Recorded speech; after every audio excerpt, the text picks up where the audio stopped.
नमस्ते। Regional flavours में आपका स्वागत है। अगर आप चैनल पे नए हैं तो चैनल को सब्सक्राइब कीजिए और बेल आइकन दबाना बिल्कुल मत भूलिए। आज हम बनाने वाले हैं सोया चंक्स के पराठे। इसके लिए हम सबसे पहले लेंगे 2 कप पानी और उसमें 1 कप सोया चंक्स डाल देंगे और इसको मीडियम फ्लेम पर एक उबाल आने तक पकाएंगे। उसके बाद हम गैस बंद कर देंगे और इसे ठंडा होने देंगे। जब तक हमारे सोया चंक्स ठंडे हो रहे हैं तब तक हम एक कढ़ाई में लेंगे 2 टेबलस्पून बेसन और इसे सुनहरा होने तक भुनेंगे। हम इसे धीमी आंच पर भुनेंगे ताकि ये जले नहीं। अब बेसन भी सुनहरा हो चुका है तो हम गैस को बंद कर देंगे और इसे एक बर्तन में निकाल लेंगे। उसके बाद हम लेंगे एक मध्यम आकार की प्याज और उसे बारीक काट लेंगे और एक हरी मिर्च, उसे भी बारीक काट लेंगे। फिर हम लेंगे 2 छोटे आलू, इनका छिलका उतारकर धुलकर इन्हें हम घिस लेंगे। अगर आपके पास उबले हुए आलू हैं तो आप उबले आलू का भी प्रयोग कर सकते हैं। अब हमारे दोनों आलू भी घिस चुके हैं। अब हम एक कढ़ाई में लेंगे 2 टेबलस्पून सरसों का तेल। तेल के गर्म होने पर उसमें डाल देंगे 1/4 टेबलस्पून हींग और 1/4 टेबलस्पून जीरा। उसके बाद हम इसमें डालेंगे कटी हुई हरी मिर्च और कटी हुई प्याज। प्याज को मीडियम फ्लेम पर गुलाबी होने तक भुनेंगे। इसको भुनने में लगभग 1 मिनट का समय लगेगा। उसके बाद हम इसमें डाल देंगे घिसे हुए आलू और आलू को भी प्याज के साथ अच्छी तरह से मिला लेंगे। मिलाने के बाद हम आंच को धीमी कर देंगे और इसे पकने देंगे। जब तक ये हो रहा है तब तक हम सोयाबीन को हाथों के बीच दबाकर उसका पानी निकाल लेंगे और उसको दूसरे बर्तन में ट्रांसफर कर लेंगे। अब हमने सारे सोयाबीन से पानी निकाल लिया है। अब हम इसे एक ग्राइंडिंग जार में ट्रांसफर कर लेंगे और इसे ढक्कन लगाकर पीस लेंगे। अब हमारे सोया चंक्स भी पिस चुके हैं। अब हम पिसे हुए सोया चंक्स को भी कढ़ाई में डाल देंगे।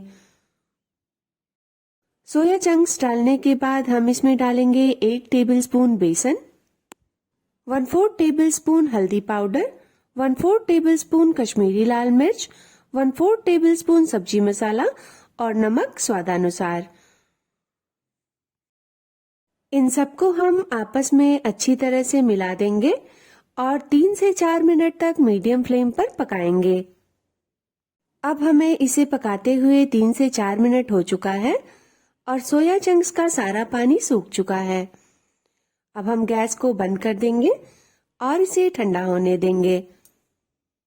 जब तक ये ठंडा हो रहा है तब तक हम एक गहरे बर्तन में लेंगे 1 कप आटा और इसमें डालेंगे 1/4 टेबलस्पून अजवाइन।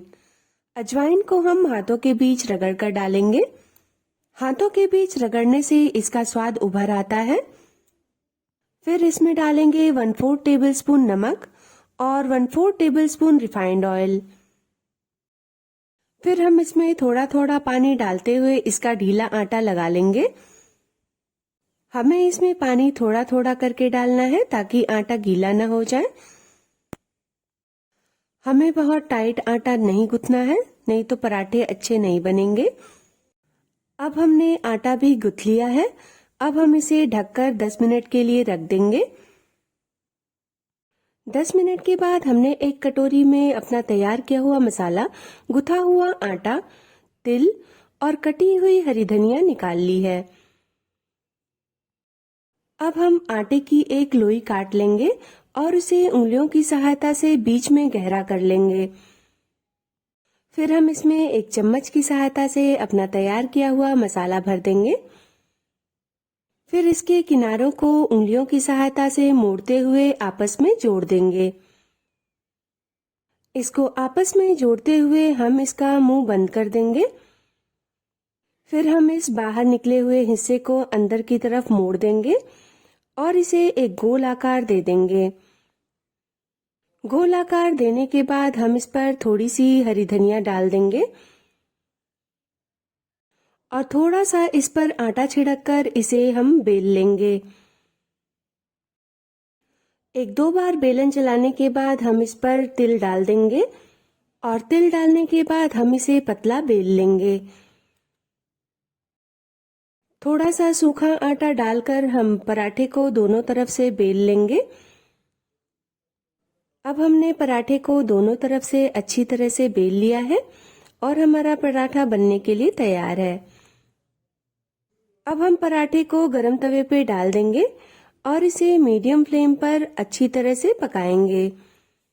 थोड़ा सा पकने के बाद हम पराठों पर घी लगा देंगे और इसे सेकेंगे। तिल से ठंड में गर्माहट मिलती है, इसलिए इसे हमें खाने में अवश्य सम्मिलित करना चाहिए। तिल डालने से पराठे अच्छे भी दिखते हैं और बच्चे इसे आसानी से खा भी लेते हैं। अब हमारे पराठे सिकने लगे हैं और देखिए सुनहरे होने लगे हैं। बनाते समय पराठे जब ऐसे फूलें तो समझिए मिश्रण इसमें हर तरफ अच्छी तरह से है। नहीं तो कभी कभी पराठे में मिश्रण किनारे चला जाता है और बीच में सिर्फ आटा रह जाता है। ये देखिए हमारे कुरकुरे और बहुत ही स्वादिष्ट पराठे बनकर तैयार हैं। अगर वीडियो अच्छी लगी हो तो वीडियो को लाइक कीजिए, चैनल को सब्सक्राइब कीजिए और बेल आइकन दबाना बिल्कुल मत भूलिए ताकि फ्यूचर वीडियोस की नोटिफिकेशन आपको मिलती रहे। अपना और अपने परिवार का ध्यान रखिए। आपसे मिलते हैं हम अगली वीडियो में।